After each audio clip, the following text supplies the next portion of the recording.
সম্মানিত মুসল্লিবৃন্দ, প্রশ্ন সবারই থাকে, আর সপ্তাহে একদিন জুমার পরে প্রশ্ন উত্তর আমি দেই। এজন্য অনেকে আমার কাছে প্রশ্ন পাঠায়। একজন প্রশ্ন করেছেন, আপনি বলেছেন মুসল্লিদের মধ্যে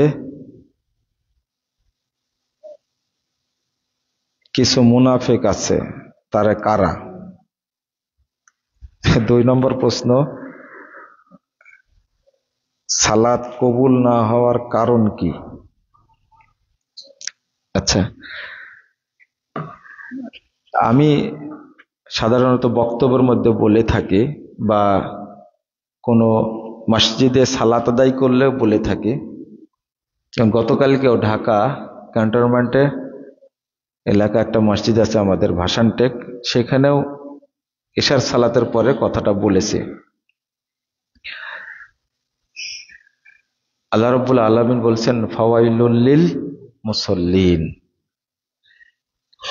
মুসল্লিদের জন্য ওয়াইল। আর একটা আয়াতে আসছে ফাসাউফা ইয়ালকাউনা গাইয়া, যারা সালাত নষ্ট করে তাদেরকে আল্লাহ একবারে জাহান্নামের তলদেশে নিক্ষেপ করবেন।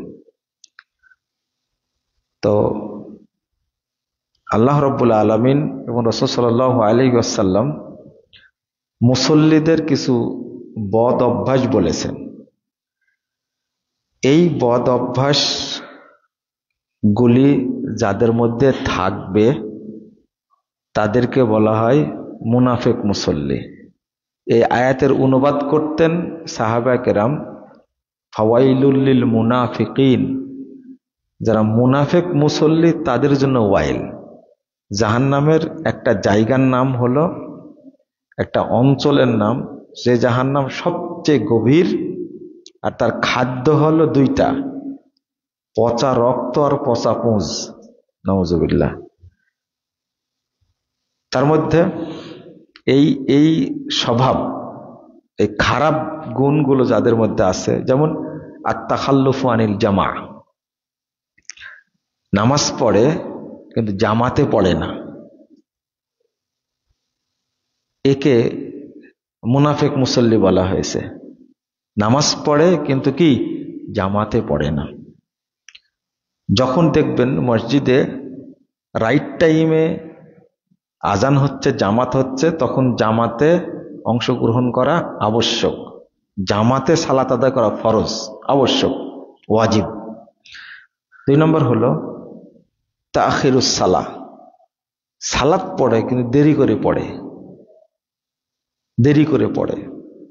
নিয়ম হলো ওয়াক্ত হয়েছে, ওয়াক্ত হওয়ার পর থেকে 15 থেকে 20 মিনিটের মধ্যে সালাত পড়ে নেওয়া। 15 থেকে 20 মিনিটের মধ্যে সালাত পড়ে নেওয়া। আমাদের দেশে সালাত হয় কত পরে? ফজর হচ্ছে সূর্য ওঠার একটু আগে, আসর হচ্ছে সূর্য ডুবার একটু আগে। উচিত হলো টাইম হয়ে গেছে, ওয়াক্ত হওয়ার সাথে সাথে আজান হবে, 15 থেকে 20 মিনিটের মাথায় কি হবে? জামাত হবে। তাহলে 2টা হলো। 3 নম্বর হলো আল কাসালু ইলা কিয়ামি, সালাত আদায় করতে আসতে গড়িমসি করে, অলসতা করে। আজান হয়ে গেল, ইকামত হয়ে গেল, ওই ওযু করতে করতে 2 রাকাত শেষ। একটা হাদিস আসছে লা ইয়াজালু কওমুন ইয়াতাআখারুনা আনিস সাফফিল আউয়াল, আবু দাউদের হাদিস। সবসময় এক শ্রেণীর মানুষ জামাত থেকে, প্রথম কাতার থেকে দূরে থাকবে, প্রথম কাতার পাবেই না। হাত্তা ইউআখিরাহুমুল্লাহু ফিন্নার, এদেরকে মুনাফিক বলা হয়েছে, আল্লাহ এদেরকে জাহান্নামে দিবেন, নাউজুবিল্লাহ। তাহলে 1 নম্বরটা বললাম কি, সালাত পড়ে জামাতে পড়ে না। 2 নম্বর দেরিতে পড়ে। 3 নম্বর সালাতে আসতে অলসতা করে। 4 নম্বরটা হলো মুরাতুন নাস, মানুষকে দেখানোর জন্য পড়ে। 5 নম্বরটা হলো কিল্লাতু যিকরিহা, অর্থাৎ আল্লাহকে সময় দেয় না, সালাতে এসে ঝটপট করে পড়ে দৌড়। আপনার 2 রাকাত সালাত পড়তে 4 রাকাত সালাত পড়তে সময় লাগে 10 মিনিট 15 মিনিট, আর কারো লাগে কয় মিনিট?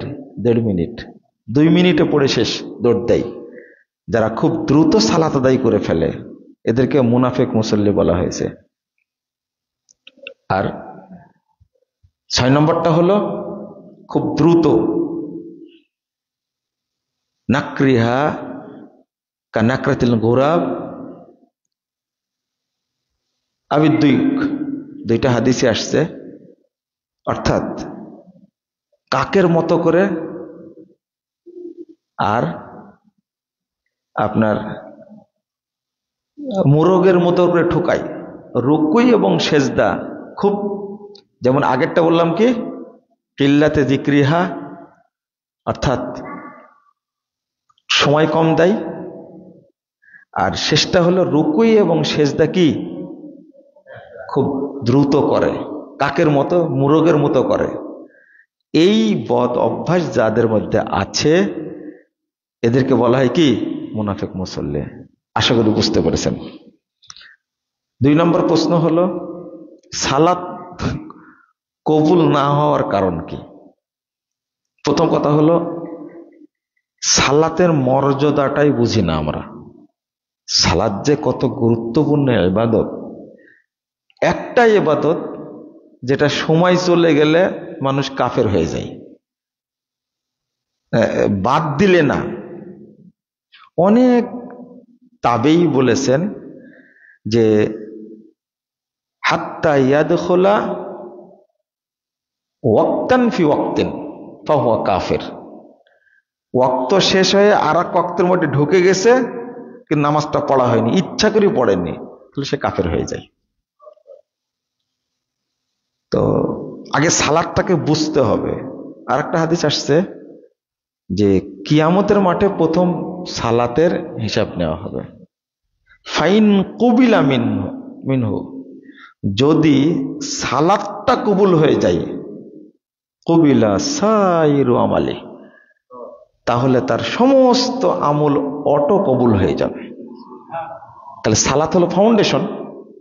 তাহলে সালাতের ব্যাপারে আমরা যত উদাসীন, যেমন আমার শরীরের ব্যাপারে আমি খুব সচেতন, আমি ফজরে উঠবো, 4 কিলোমিটার হাঁটবো, ওষুধ ঠিক মতো খাই কিনা বা কি খাচ্ছি, ভাত খাওয়া যাবে না, সকালে চিয়াসিড খাবো, দুপুরে 1 পুট ভাত খাবো, রাত্রিতে কিছু খাবো না, সবজি খাবো, কি কি খাওয়া যাবে না, শারীরিক ফিটনেসের জন্য আমি সব কিছু করছি, কিন্তু ইবাদতের ফিটনেসের জন্য কিছুই করি না।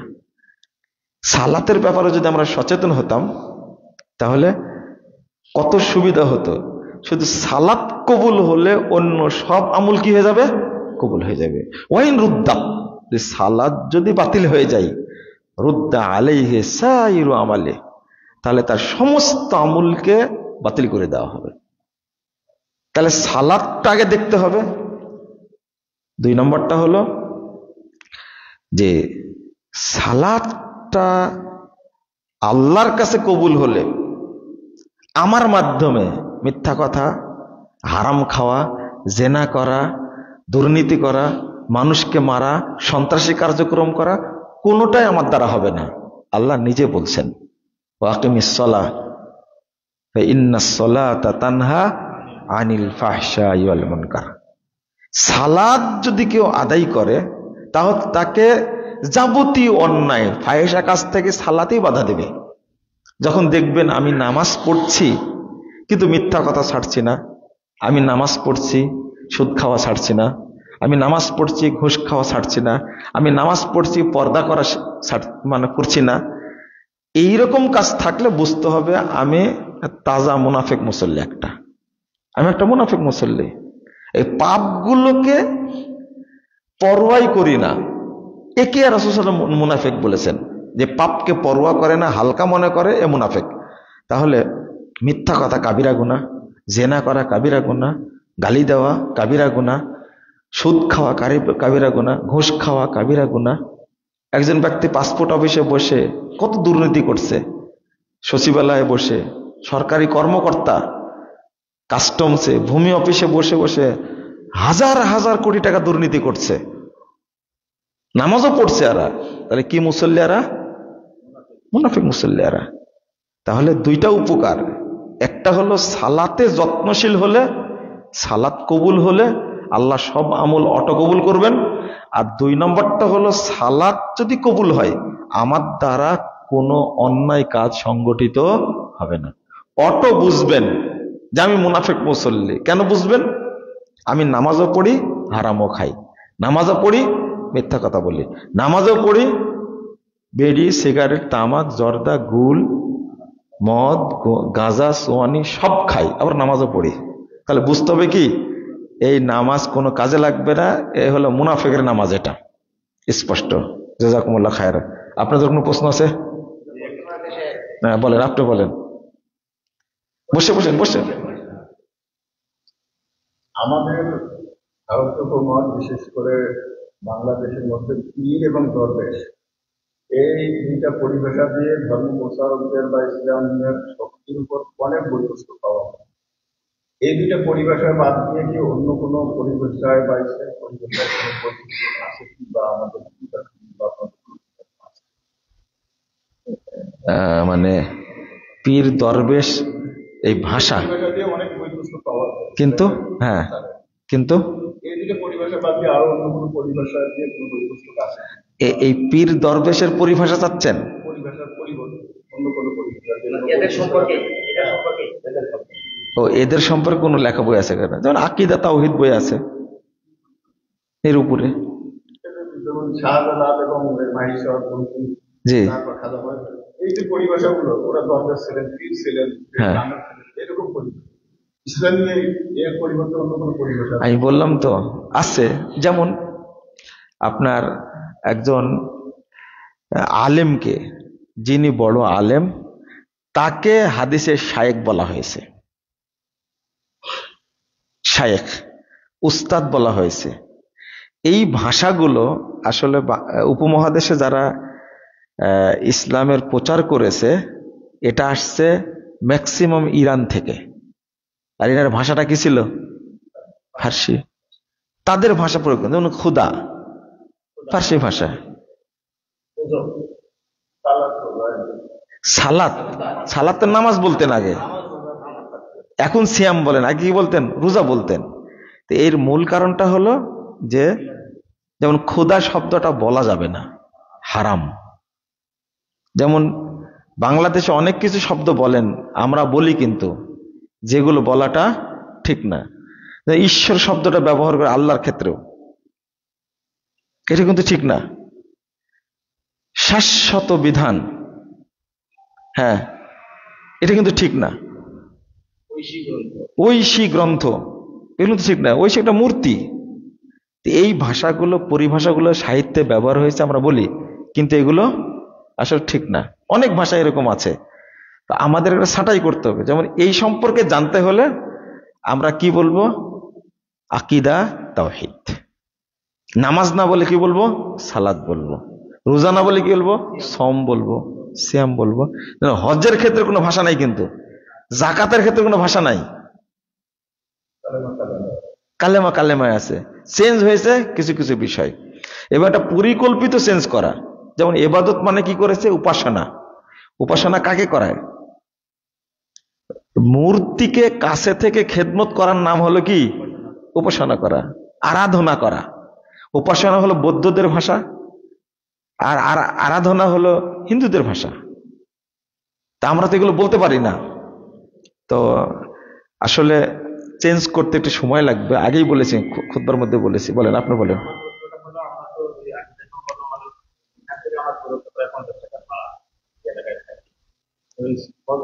দেখা যাচ্ছে যে 15 বা 20 এরকম করছে, একা একা করা যায় না। আমরা জামাতটাও তো দেখাতে পারি না। আসলে অনুরোধ মূল দিক থেকে যে একটা শান্তি, এটা পায় না, মানে বর্তমানের মধ্যেও চলাচল করতে। আচ্ছা আচ্ছা, এখন আপনাকে স্পষ্ট বলি, এই প্রশ্নের উত্তর সব জায়গাতে দিতে হয়, গতকালকেও দিয়েছি। আগে একটা মূলনীতি বুঝতে হবে আপনাকে। একটা হলো যে সালাত জামাতে হচ্ছে, কিন্তু হচ্ছে কয়টায়? আসরের সালাতটার আজান হচ্ছে 3:19, 3:19 ওয়াক্ত হচ্ছে, সেই সালাতটা পড়ছে আমরা কি 5টায়, তাই না? 5টায় পড়ছি। এই সালাত জামাতেও পড়া যাবে না, কারণ দেরিতে সালাত আদায় করলে যত বড়ই জামাত হোক, এটাকে জামাতই বলা হয়নি, এটা মৃত্যু সালাত বলা হয়েছে। ইউমিতুনাস সালাহ, সালাতকে মেরে ফেলে দিয়েছে। তাহলে আপনার উপরে করণীয় হলো আপনি একাই সালাতটা পড়ে নেবেন। হাদিস আসছে 3601 নম্বর হাদিস, মুসনাদ আহমদের মধ্যে আসছে, সাতুদরিকুন আকওয়ামা ইউসাল্লুনা সলাতা বিগাইরি ওয়াক্তিহা। খুব তাড়াতাড়ি তোমরা অনেক দল পাবে যারা সালাত দেরি করে শেষ ওয়াক্তে পড়বে। ফাসাল্লু ফি বুয়ুতিকুম ফিল ওয়াক্তিল্লাযী তারিফুন, তখন তোমরা তোমাদের সালাত বাড়িতে পড়ো। তা আউয়াল ওয়াক্তে পড়ার জন্য রাসূল সাল্লাল্লাহু আলাইহি ওয়াসাল্লাম অনুমতি দিয়েছেন, বাড়িতে পড়ো, ওরা দেরিতে পড়ুক। এজন্য ইবনু মাসউদ রাদিয়াল্লাহু আনহু ওই জামাতে পরে সালাত আদায় করলে ওটা জামাতই বলেননি, তুমি একাই পড়ছো এটাই জামাত। এক। 2 নম্বর বিষয় হলো, আপনি যখন ফজর বা আসর সালাত জামাতে পড়তে যাচ্ছেন তাদের সাথে, খেয়াল করেন তো আপনার জানা আছে এই ইমামের আকীদা হলো আল্লাহ সর্বত্র বিরাজমান।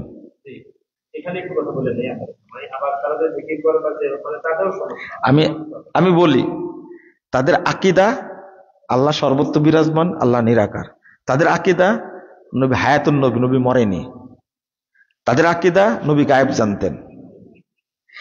এই যে আকীদা, যেটা এই ধরনের আকীদায় যারা বিশ্বাসী, তাদের পিছনে কিয়ামত পর্যন্ত নামাজ পড়লে নামাজ হবে না, নামাজ বাতিল হয়ে যাবে। এই প্রশ্নটা জিজ্ঞেস করে নবী নূরের তৈরি নূর নবী, যে যারা এই বিশ্বাস করে এরা হলো কুফুরি আকীদা, এদের পিছনে সালাত হবে না। তো ওদের পিছনে সালাত জামাতে পড়লে তো সালাত বাতিল, এটা আপনাকে আগে বুঝতে হবে। যেমন ইমাম ইবনে বাসকে প্রশ্ন করা হয়েছিল, মাইয়া আতাকিদু আন্নাল্লাহ ফি কুল্লি মাকান হাল ইউসাল্লা খলফা, যে ব্যক্তি বিশ্বাস করে আল্লাহ সর্বত্র বিরাজমান, তার পিছনে কি সালাত পড়া যাবে? তিনি উত্তর দিচ্ছেন, মাইয়া আতাকিদু আন্নাল্লাহ ফি কুল্লি মাকান ফাহুয়া যাল্লুন মুদিল্লুন কাফিরুন, সে পথভ্রষ্ট, সে মানুষকে পথভ্রষ্ট করে, সে কাফের।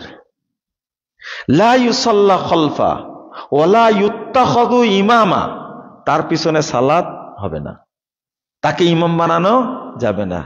বাল ইয়াজিবু আলাল মাসউলিন, বরং মসজিদের যারা দায়িত্বশীল তাদের উপরে ওয়াজিব হলো আইয়ুবাইদুহু, ওই ইমামকে যেন তারা বিতাড়িত করে। ওয়াইস্তাব, বলা হবে তওবা করো, ইনতাবা, তওবা করলে ভালো, ওয়াইল্লা কুতিল আলা ওয়ালির আমর, এই তওবা না করে আকীদার লোক, তাকে হত্যা করতে হবে, দায়িত্ব হলো সরকারের। তাহলে এইরকম একটা অপরাধী লোকের পিছনে আপনি সালাত পড়ার জন্য এত ব্যাকুল কেন, এটা আমার প্রশ্ন। শুধু তাই না, তাদের আকীদা হলো যারা বলে নবী নূরে মাটির তৈরি, তারা কাফের না। যারা বলে নবী মাটির তৈরি, তারা কাফের। নাউজুবিল্লাহ, নাউজুবিল্লাহ, তাদের ফতোয়া। আর একটা বিষয় হলো, তাদের বিশ্বাস হলো আহলে হাদিসদের যে মসজিদ আছে সব মসজিদ বন্ধ করে দিতে হবে। পুরা দিচ্ছে না বহু জায়গায়। এই যে গত কয়েকদিন আগে ময়মনসিংহে মুক্তাগাছ একটা মাদ্রাসা, একবার মসজিদ ভেঙ্গে চুরমার করে দিয়েছে। ব্রাহ্মণবাড়িয়া, যেখানে এই দেওবন্দীদের ঘাঁটি, ওই জায়গা পর্যন্ত মসজিদের মুসল্লিদেরকে যেভাবে মারপিট করেছে, মসজিদ করতেই দেন এখন পর্যন্ত। ওদের পিছনে নামাজ পড়েন আপনার আমার তো শরম থাকার দরকার, যারা আমাদের কাফের মনে করে। আশা করি বুঝতে পেরেছেন। বলেন।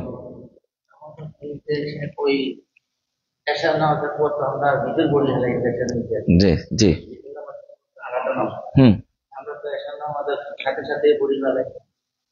জায়গাতে একসাথে যে পড়ি, জি, তাসাহুদ করলাম না, কিন্তু 3 জায়গাতে একসাথে একসাথে আজকে মতামত আছে। হ্যাঁ, আমি যদি তাহাজ্জুদ পড়তে চেষ্টা করি, তাহলে কি সিস্টেম অন্যরকম না এইভাবে চলবে? আচ্ছা, কিন্তু কাজকে শেষ করে দিবে। জি, আমি বললেই বুঝতে পারবেন তাহলে। শেষ রাত্রে যদি আমি একদিন পড়বো, তাহলে কি আজকের দিনে ভিতরে পড়বো না আগামী? আচ্ছা, আমি বলি, যারা নিয়মিত তাহাজ্জুদ পড়েন, অভ্যস্ত যারা, তারা বেতেরটা তাহাজ্জুদের সাথেই পড়বে, 1 নম্বর। যারা অভ্যস্ত, কোন সময় যদি বেতের তাহাজ্জুদ পড়তে না পারে, তাহলে বেতেরটা বাকি থেকে গেল।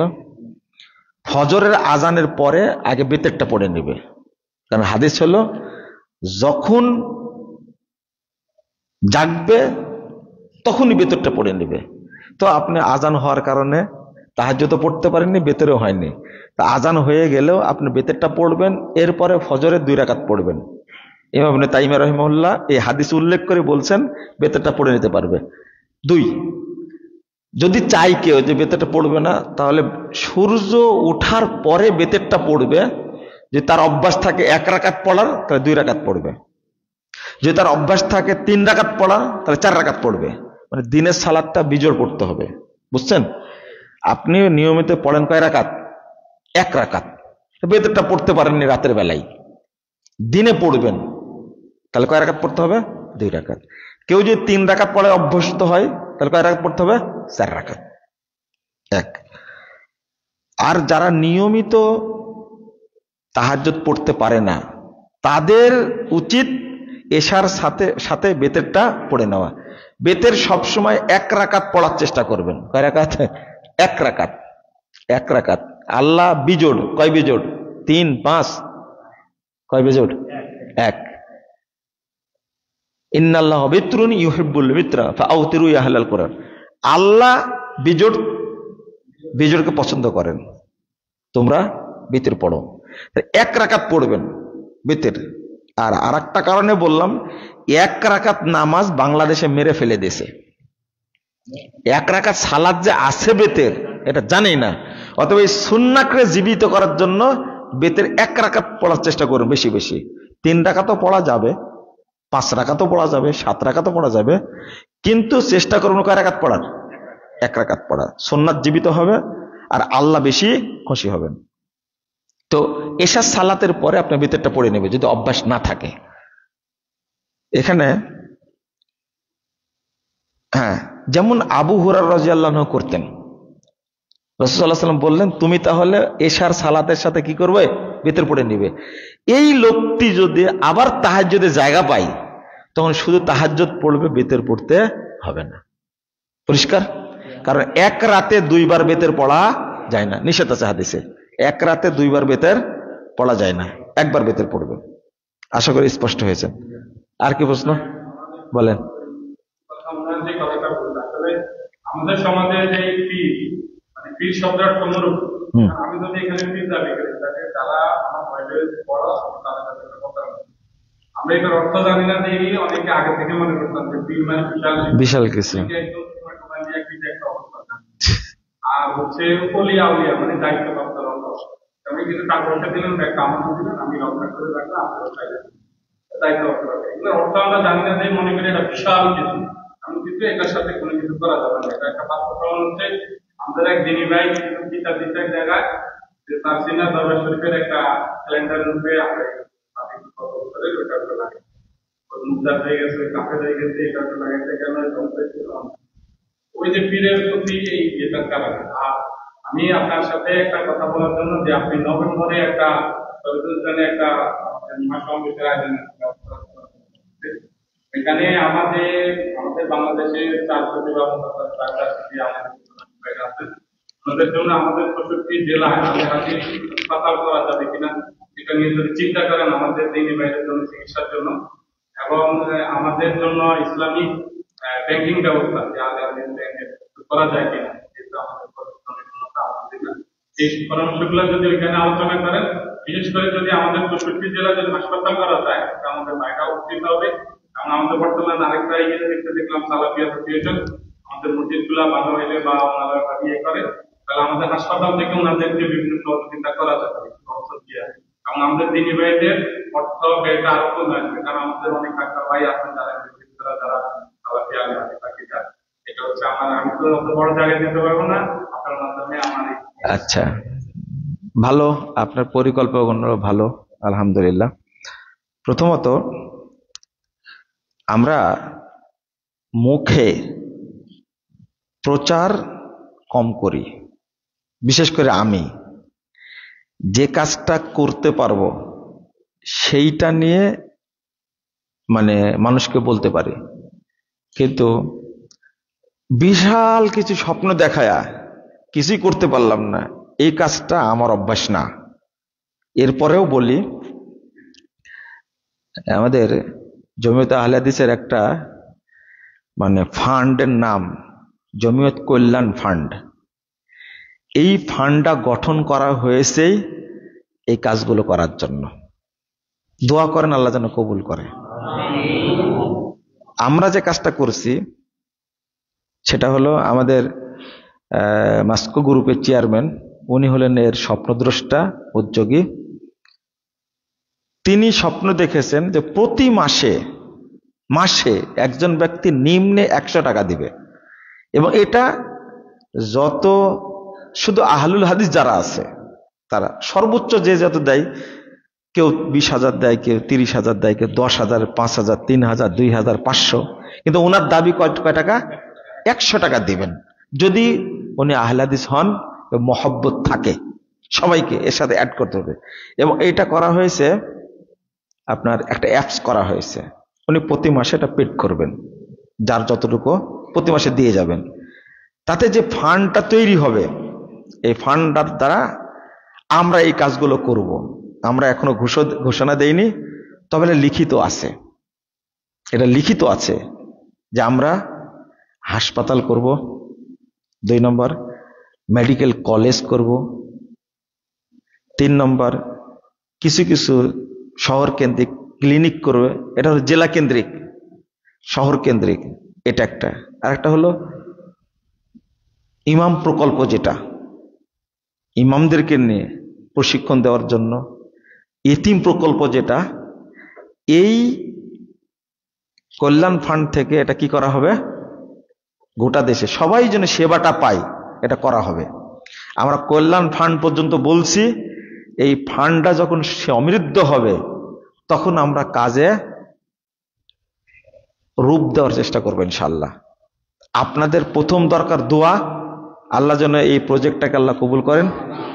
2 নম্বর দরকার হলো সহযোগিতা। আপনি আমি এখানে সহযোগী হব, কারণ আমাদের একটা দুস্থ ফান্ড আছে, যেখানে অসহায় নৌ মুসলিম যারা তারা অন্তর্ভুক্ত হয়, এতিম যারা অন্তর্ভুক্ত হয় তাদের। আর আমাদের আরো কিছু প্রয়োজন আছে গুরুত্বপূর্ণ, সেগুলো আমি বললাম না। এইটা বাস্তবায়ন করার জন্য এই কল্যাণ ফান্ডটা কাজ করে যাবে ইনশাল্লাহ, আশা করি।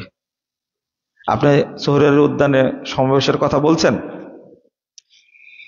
এটা গতবার একটা তারিখের মতো হয়ে গেছিল, তারিখটা পরে হয়নি। আমরা এখন কথা বলছি, সবাইকে বলছি এবং দাবি করছি, ডেট হলে সবাই ওই ডেটে অংশগ্রহণ করবে ইনশাল্লাহ। আমাদের কিছু অতিথি তাদের ডেটটা কমপ্লিট করতে পারলে ইনশাল্লাহ আমরা ডেটটা ঘোষণা করব। এটা কথা হয়েছে, কখন করা যায়, যারা পরামর্শক তারা বসে একটা সিদ্ধান্ত দিলে আমরা কাজ করার জন্য ভালোভাবে নেমে পড়বো ইনশাল্লাহ। ইনশাল্লাহ আপনারা দোয়া করেন আল্লাহ যেন কবুল করে। আর দ্বিতীয় দোয়া করবেন, সবাই যেন ঐক্যবদ্ধভাবে এই কনফারেন্সটাকে যেন বাস্তবায়ন করে, এটা চাই। জাযাকুমুল্লাহ খায়রান। শেষ করি তাহলে, আর না বলি। ও হ্যাঁ, শেষ প্রশ্ন।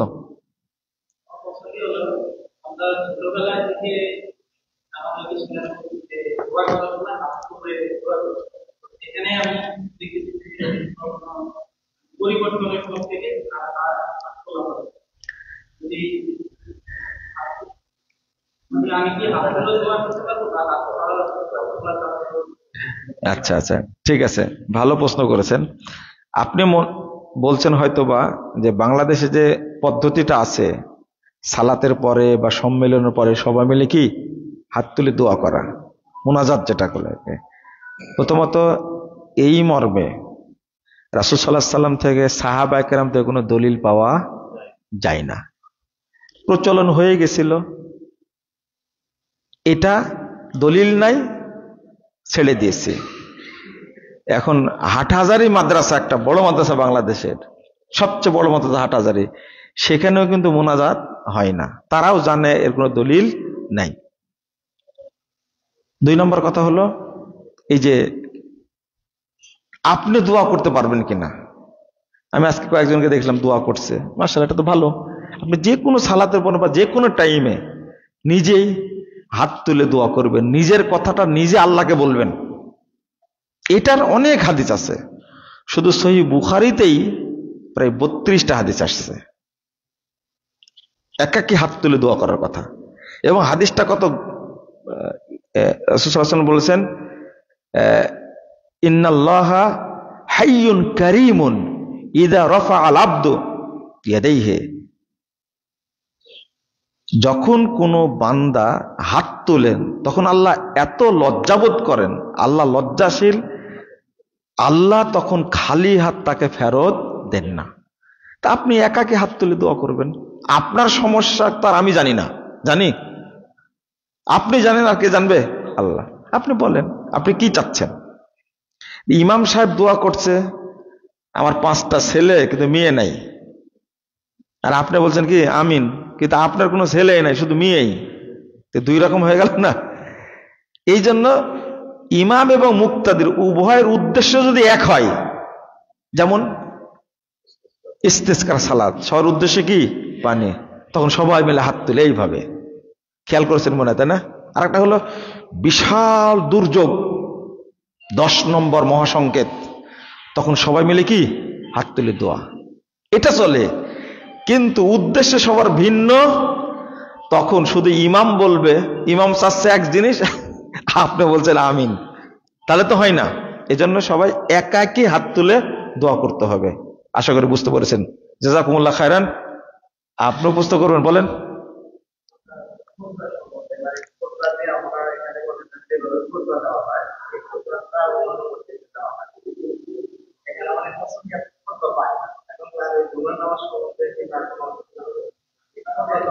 আমি এই কথাটা বলতে চেয়েছিলাম মুসল্লিদেরকে, কিন্তু আমি ভুলে গেছি, সালাম ফেরানোর পরে ভুলে গেছি কথাটা বলতে। একটা হাদিস আসছে, যারা সকাল সকাল মসজিদে আসবে জুমার দিনে, আল্লাহ রাব্বুল আলামিন তাদেরকে জান্নাত দান করবেন। হাদিসের সনদ সহিহ। এক, অন্তত ইমাম মেম্বারে বসার আগে আসতে হবে, মেম্বারে বসার আগে আসতে হবে। কিন্তু কেন আসবে মুসল্লিরা, কেন আসবে আগে? কারণ ইমামদের কাছে কিছু পাই না। আমি তো ভাবতে পারিনি যে শেষ পর্যন্ত মসজিদ কি হয়ে গেল, ভরে গেল। কিন্তু যখন খুতবা শুরু করি, ওই যে ট্র্যাডিশনটা থেকে গেছে যে খুতবায় তো কিছু নাই, আরবিতে বলে শেষ করে দেয়। আসলে উচিত মুসল্লিদেরকে খুতবার আগেই উপস্থিত হওয়া। খুতবা খুব গুরুত্বপূর্ণ একটা ইবাদত, তাকে শুনতে হবে। এবং হাদিসে আসছে সবাই যেন ইমামের দিকে মুখ করে খুতবাটা শোনে। এবং আমাদের ইমাম যে খুতবা দেয়, এই খুতবা তো কেউ বুঝেই না, প্রথমত আরবিতে বলে, আর এইটা মানুষ বুঝে না, খুতবার আগে 1 ঘন্টা আবার মারে এমনিতেই। মানে বেদাতের উপরে বেদাত, মরার উপরে খাড়ার ঘা, একটা কথা আছে না? হ্যাঁ, মরে গেছে তাও জবাই করছে, বিষয়টা এইরকম হয়ে গেছে। তো এই প্রচলিত খুতবা চালু থাকার কারণে মুসল্লিরা গুরুত্ব বুঝে না। আশা করি আপনারা বুঝতে পারছেন বিষয়টা। আগেই চলে আসতে হবে খুতবা শোনার জন্য। খুতবা একটা সাপ্তাহিক মানুষের ইমানের খোরাক। খুতবাটা হলো সাপ্তাহিক খোরাক, যেটা বাংলাদেশে পায় না। ওই যে একজন ব্যারিস্টার বলে দিছে না, যে খুতবা শুনতে কেন যাব আপনার কাছে, আপনার তো এলেম নাই। এবং নাই এলেম, সত্য কথা, উনি 100% সঠিক বলেছেন। কি দিবে? এবং তিনি বলছেন যে আমরা আমেরিকা, লন্ডনে খুতবা শুনেছি, একজন বিজ্ঞ আলেম, তারা বক্তব্য তোমরা শুনছি, কিন্তু আপনার কাছে কিছু পাই না। বুগদাদি কায়দা পড়ে খুতবা দিলে কি শিখবে বলেন তো দেখে? কোরআন হাদিস পড়াশোনা করে তারপরে আসতে হবে। আশা করি বুঝছেন। আগামী দিন থেকে আপনারা খুতবার আগে চলে আসবেন ইনশাআল্লাহ। আল্লাহ কবুল করুক। বারাকাল্লাহু ফিকুম। সুবহানাক আল্লাহুম্মা বিহামদিক আশহাদু আল্লা ইলাহা ইল্লা আনতা আস্তাগফিরুকা ওয়া আতুবু ইলাইকা। আসসালামু আলাইকুম ওয়া রাহমাতুল্লাহ।